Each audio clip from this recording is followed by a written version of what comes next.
Hey, it's Berta J. Come on back in my kitchen with me today. Today, we are going to be doing the first in a series of videos about small kitchen gadgets. They might not be small, but kitchen gadgets. Because a lot of people want to cook in their home and they don't want to have to go out all the time for everything, but they don't know what they really need. So I'm just going to tell you the basic stuff that you would probably need. And first thing you need measuring cups. Measuring cups are very important because most recipes call for some kind of measure of something. If you have a measuring cup and you can't see through it, it's for things that are dry or like potatoes that you've mashed, onions, something like that.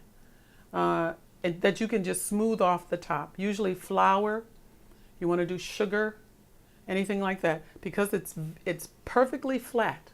And so you can take your knife, backside of a knife, and you can just scrape it right across, and you'll have exactly a cup to put into whatever you're doing, okay? So these are dry cup measures.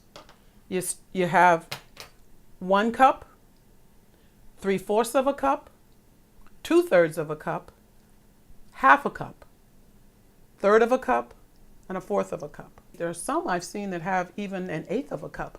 You could use this for wet stuff, but if you use this for wet things and you have to get it into a bowl or something like that, and you have to measure it right up to the edge, by the time you get it to the bowl, unless you've got really good steady hands, you could waste out a lot.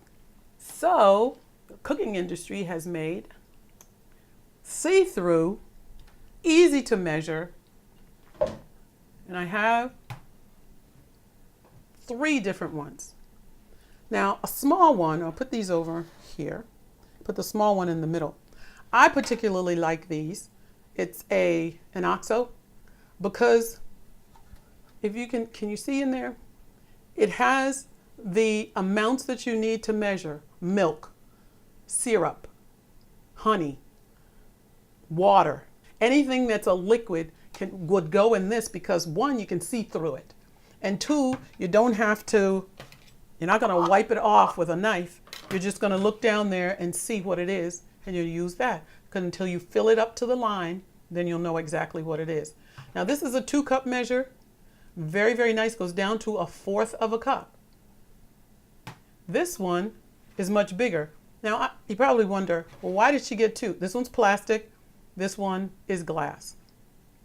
The reason I did this is because I make a lot of soups, especially in the wintertime. And I found out that the different spices that I use, things like turmeric, I can't think of any, that are yellow, mustard, dry mustard, things like that will turn this plastic. It did turn my old one all kinds of colors. Vegetable broth has those 2 spices in it, the vegetable broth that I use.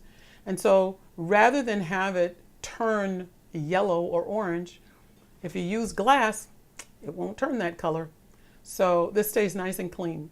But you just have to make sure that when you're filling it up, you can still look at it. It's not on an angle, but you can look at it as it fills up on the inside, because these numbers are very well displayed, and they're in red, so it's easy to see. But this is for liquid. This is for dry. Any dry measure that you have. And this one, as I said, this one goes up to 4 cups. For those of you who use liters, it gives the marking on the side. See, what else does it do? And this one, do I have it in this one? Yes. This one also has it. Also has ounces. A lot of times a recipe may say 28 ounces, 30 ounces, 32 ounces. That's a quart. There it is right there on the side. So you can just fill it up until there. This one is the same way. Easier to use because you can look right in and see it. So you've got liquid and you've got dry. Dry and liquid, so you can see through.